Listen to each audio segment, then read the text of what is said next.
President Paul Biya of the Republic of Cameroon has announced on his Twitter page he will be standing as citizen presidential candidate for the October 7th presidential election.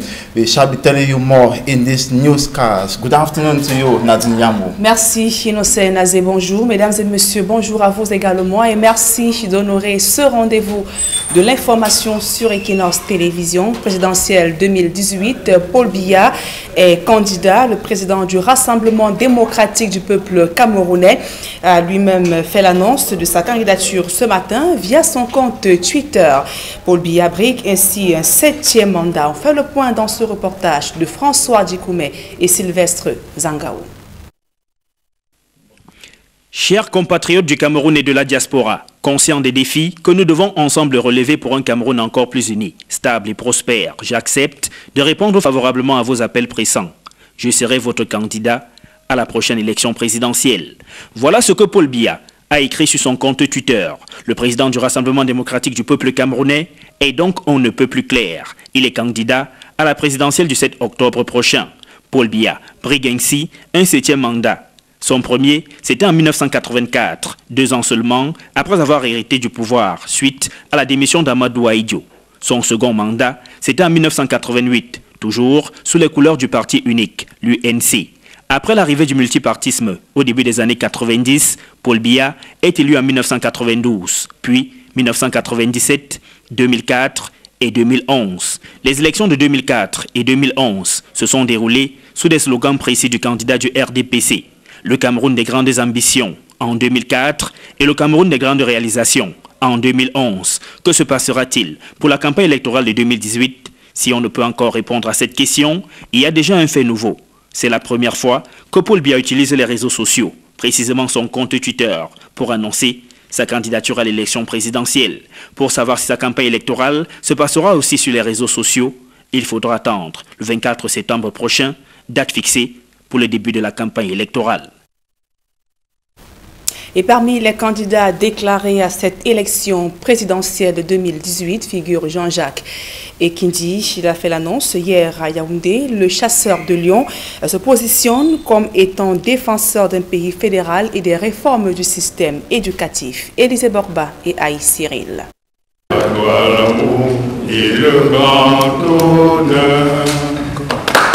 Revoici Jean-Jacques Ekindi. Le coordonnateur du mouvement progressiste est candidat à la présidentielle du 7 octobre 2018 au Cameroun. J'ai l'honneur de vous déclarer que je serai candidat à l'élection présidentielle de 2018 sous la couleur du mouvement progressiste. S'il annonce sa candidature, Jean-Jacques Ekindi n'exclut pas cependant l'idée d'une coalition. Je reste néanmoins attentif à tout regroupement ou alliance présentant des chances sérieuses de réaliser les objectifs que nous avons retenus. S'il est élu président de la République, Jean-Jacques Ekindi se propose de relancer le débat sur la forme de l'État. L'État unitaire décentralisé ayant montré ses limites, le coordonnateur du mouvement progressiste promet un Cameroun fédéral à 11 États. Nous devons changer la forme de l'État et instituer le Cameroun fédéral à 11 États. 10 États fédérés correspondant aux 10 régions et un État fédéral basé à Yaoundé ayant pour territoire le Fundi. Le candidat déclaré promet également des réformes dans les secteurs de l'éducation, de la justice, de l'économie, entre autres. Sur l'enseignement et la formation, supprimer le probatoire et tous autres examens obsolètes. Sur la justice, instituer une commission justice et réhabilitation pour redresser les injustices inacceptables passées en jugement par des magistrats corrompus. Sur l'économie, investir massivement dans le réseau Internet. Face à la presse à Yaoundé, Jean-Jacques Ekindi a dévoilé les axes stratégiques de son programme. Mais le coordonnateur du mouvement progressiste doit encore matérialiser sa candidature en déposant un dossier en bonne et due forme à Elekam. Et toujours dans ce chapitre consacré à la présidentielle de 2018, sa bouche dans les partis politiques, l'heure est à la préparation des dossiers de candidature. Et quels sont donc les éléments qui rentrent dans ce dossier? On voit tout cela dans ce reportage de François Dikoumé et de Kediara. Avec la convocation du collège électoral pour les présidentielles 2018, la course à étoudi se fait plus précise et les candidats, issus de tous les bords, se préparent à déposer leur dossier de candidature dans le délai de 10 jours imposé par la loi. Mais avant d'y arriver, ils doivent remplir de nombreuses conditions, dites d'éligibilité. Entre autres, on a Emmanuel Kouadika. D'abord, être camerounais, citoyen camerounais. Ensuite, être âgé de 35 ans, au moins. Comme autre condition, il faut justifier d'une présence continue dans le territoire du Cameroun pendant 12 mois. Mais à côté de cela, il y a aussi la nécessité de ne pas être en intelligence avec un organisme indépendant ou un État étranger. Entendez par là, ne pas être dépendant à la fois sur le plan financier et intellectuel d'un organisme ou d'un État étranger. Parmi les questions qui reviennent tout le temps sur le sujet, il y a celles liées à la nationalité du candidat. Vous connaissez tous les débats sur la double nationalité, que vous ne poserez pas à Elekam, que vous poserez au Conseil constitutionnel par rapport à la Constitution du Cameroun. Pour ce qui nous concerne, pour qu'on soit éligible, il faut être citoyen camerounais. C'est tout ce que le code électoral demande. Mais aussi celle qui traite de l'âge de ce dernier. Et sur ce point, si la Constitution parle de 35 ans révolus, elle prévoit aucune limitation d'âge. Non, il n'y a pas de plafond. Jusqu'à présent, la loi n'a pas mis de plafond sur les conditions d'âge. Être âgé de 35 ans au moins. Vous savez que c'est une élection. Hein? Si les électeurs pensent qu'un individu qui a 102 ans peut porter la charge de... C'est eux qui décident, c'est les électeurs seuls qui décident. Une fois le cap de l'éligibilité passé, le candidat doit se rassurer que les éléments constitutifs du dossier de candidature soient présents afin que sa candidature ne soit pas rejetée. Parmi ceux-ci, on a une déclaration de candidature, une lettre d'investiture délivrée par son parti politique ou à défaut les 300 signatures demandées en cas de candidature indépendante. Il y a également une déclaration sur l'honneur, un extrait de l'acte de naissance, pour ne citer que cela. Ces éléments sont contenus dans le code électoral et permettent que le dossier soit complet. Puis vient l'étape de son dépôt. Il faut le déposer en double, soit au démembrement régional d'Élections Cameroun, soit à la Direction générale des élections, dans les 10 jours de la convocation du corps électoral. Le démembrement régional a 24 heures pour transmettre à la Direction générale des élections. Au niveau de la Direction générale des élections, dans les 10 jours, les dossiers sont donc transmis au Conseil électoral qui les analyse et qui, à 60 jours de scrutin, publie la liste validée des candidats qui vont compétir.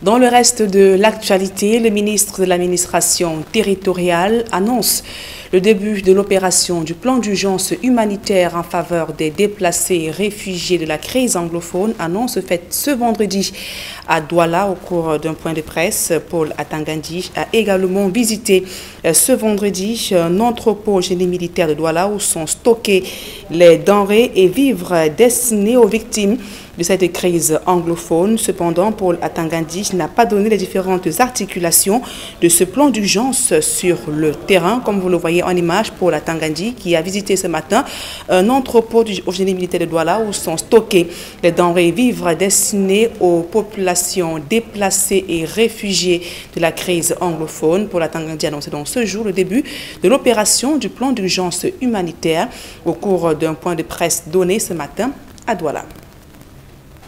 Écoutons à présent cette réaction du ministre Paul Atangandi. Déployé sur le terrain, la direction de la protection civile et puis l'armée qui fait la reconstruction, ils savent comment ils vont faire, ils ont l'habitude de le faire. Ce qui était essentiel, c'est de venir pour que vous voyez qu'effectivement le plan d'action commence aujourd'hui et que le chef de l'État a mis à disposition du comité ad hoc le matériel nécessaire pour le lancement du plan d'action sur le terrain. Une rencontre au sommet de l'État est prévue ce vendredi à Yaoundé. Moussa Faki Mahamat, le président de la Commission de l'Union africaine, doit s'entretenir ce jour avec le chef de l'État, Paul Biya. Arrivé hier au Cameroun, Moussa Faki Mahamat a été accueilli à la descente d'avion par Philémon Yon, chef du gouvernement, puis s'est entretenu avec le ministre des Relations extérieures. Écoutons ce reportage de Marcelin Gansop.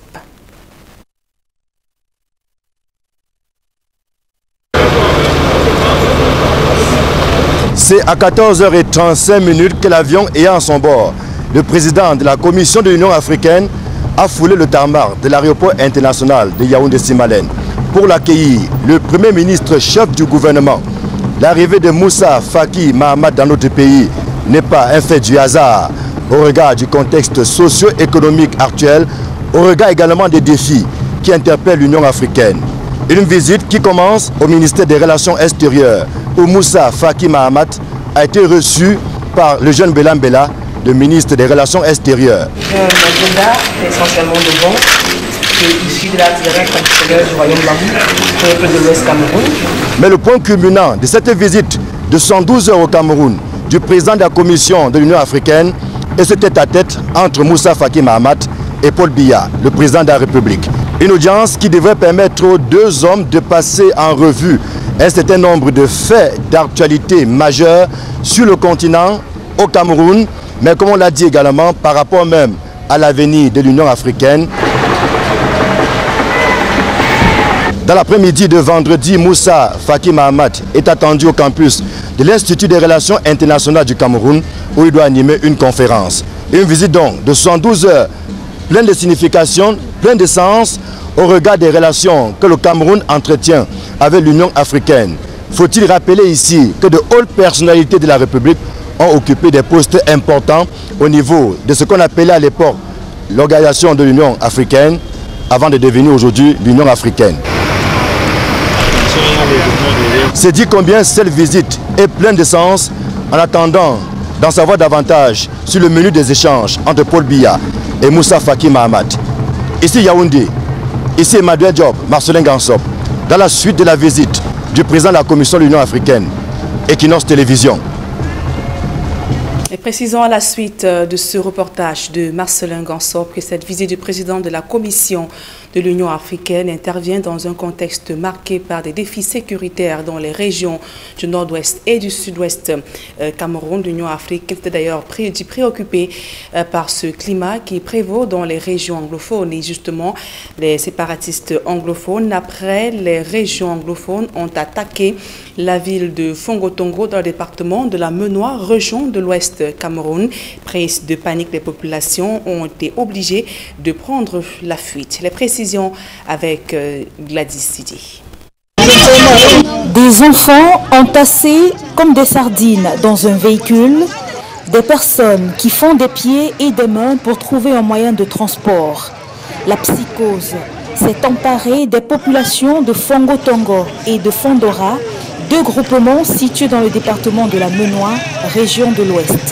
Ils sont passés encore à nouveau souterrés et les enfants dont on ne peut pas dénumérer l'effectif, y compris nos mamans. Beaucoup de mamans se sont déportées et des enfants et occupé l'esplanade de la chefferie de Fongotongo. Des sécessionnistes, depuis quelques jours, sèment la terreur dans ces localités avec des enlèvements à répétition. On m'annonce que ma mère était kidnappée, en plus de ma mère, sa co-épouse et un enfant qui est venu l'étranger. Les populations cherchent à quitter les lieux le plus tôt en évitant soigneusement les routes qui mènent au sud-ouest. Un jeune aurait trouvé la mort après avoir reçu une balle alors qu'il se rendait dans le Lébi Alem pour assister à un culte. Les armes grondent régulièrement à Fongotongo. Des boutiques et quelques établissements scolaires ont été incendiés. Face à ce climat d'insécurité, une seule option s'offre aux populations, celle de quitter les lieux au plus vite.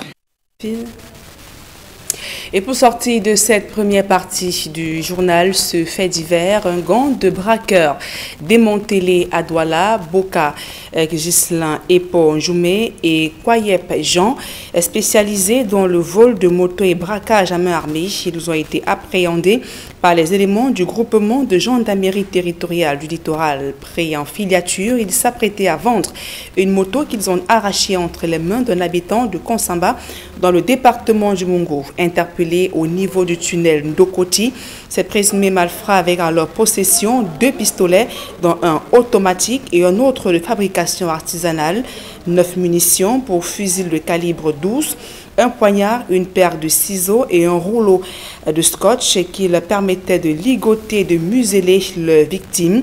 Ils sont donc détenus dans les locaux du groupement de gendarmerie territoriale et leurs complices. Courtejou.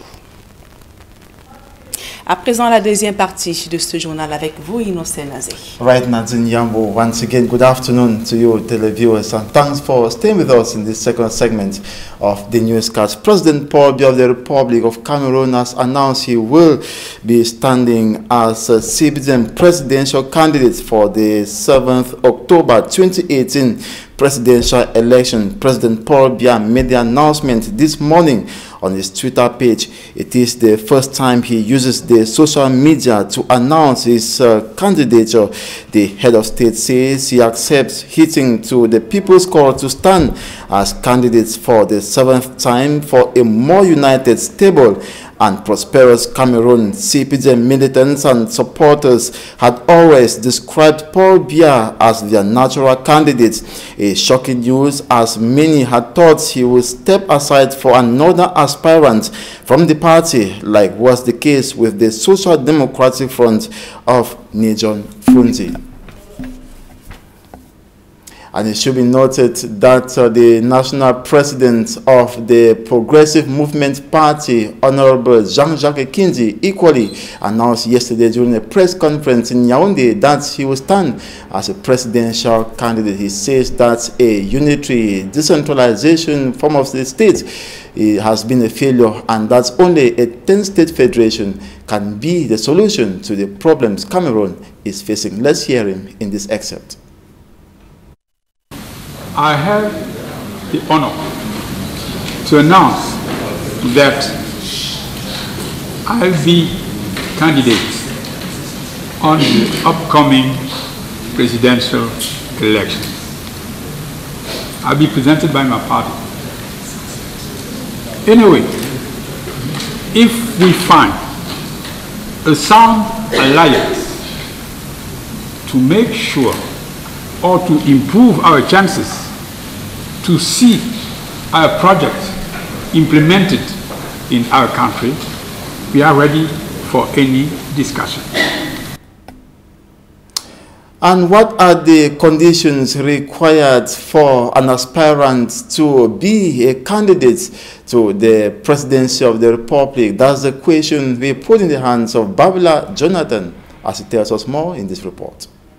Several political leaders have announced the intention to take over power, the helm of the state of Cameroon, come 7 August 2018. But only those who will meet the conditions of eligibility enshrined in the electoral code will be able to run the electoral race to the Unity Palace. Être Camerounais. They should be Cameroonians by birth, at least 35 years old, and should show proof of having resided in Cameroon for an uninterrupted period of at least 12 months. They should not be in a situation of dependence or connivance with a foreign person, organization, power, or another country. Un État étranger. And for a candidate file to be validated by the Electoral Council of Elections Cameroon, it must contain authentic copies of all required documents. The candidacy must be filed within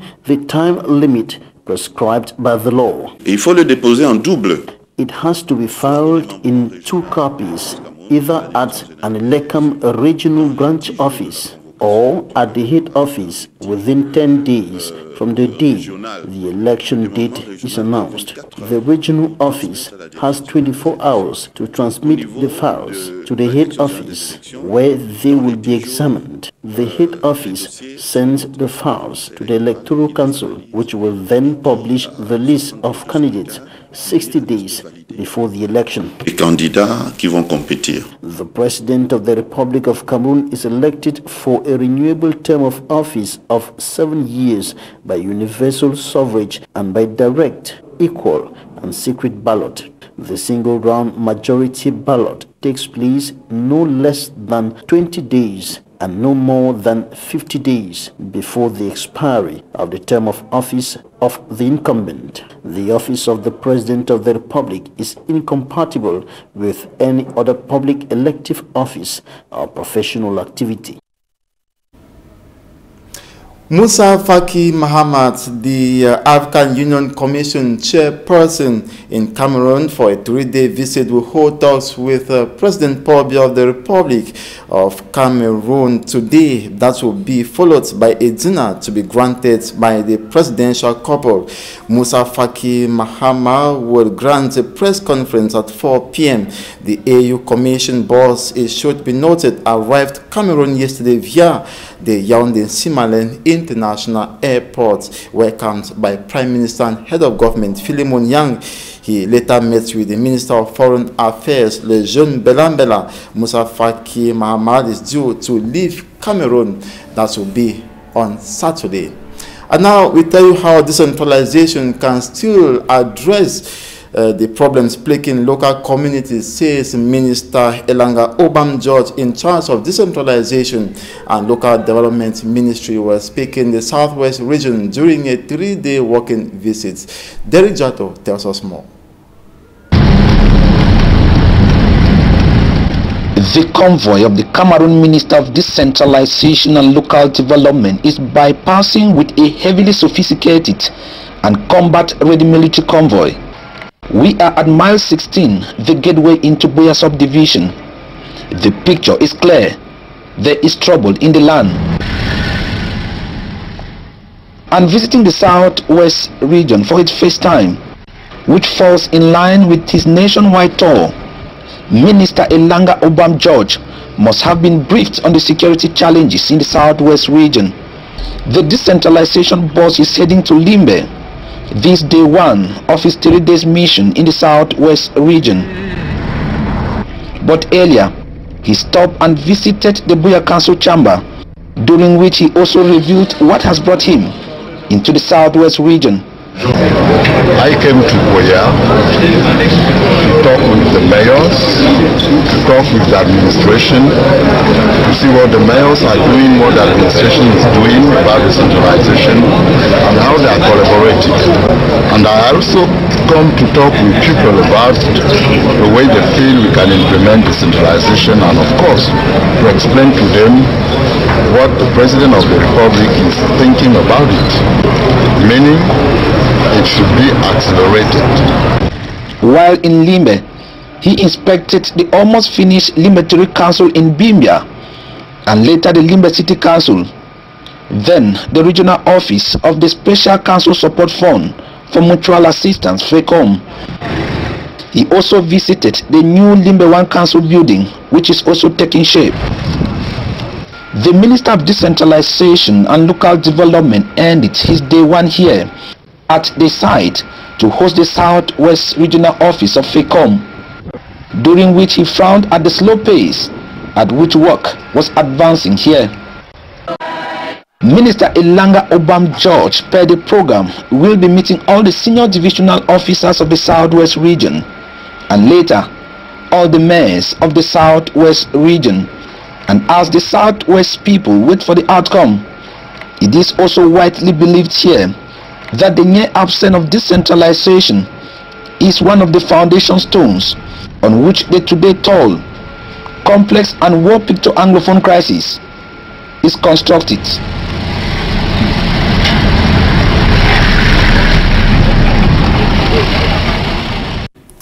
And in relation to that, the head of the communication unit of the Ministry of Defense has confirmed the killing of what he called 6 secessionists in Kumba. Colonel Bajek said they were neutralized in an attempt to intercept the convoy transporting the Minister of Defense, Minister Joseph Beti Asumo, and his delegation who were traveling to Kumba. Thursday, they were attacked by the armed separatist fighters, however, did not disrupt the ministerial convoy. There were gunshots in Kumba for several hours, with reports on how several residents escaped from their homes. And also with that, the Minister of Territorial Administration, Paul Atanganji, has announced the start of the humanitarian action plan of displaced and affected persons in the northwest and southwest regions of Cameroon. He was speaking during a press conference here in Douala today. He also visited the units where the humanitarian aids are kept to be dispersed to the beneficiaries. And that brings us to the end of this midday bilingual newscast on Equinox Television. Thanks for watching. We shall be back at 4 p.m. On se voit à 16h, Nadia. Exactement, Innocent Nazé. Le prochain rendez-vous, c'est lorsqu'il sera 16h. Mesdames et messieurs, merci pour votre aimable attention.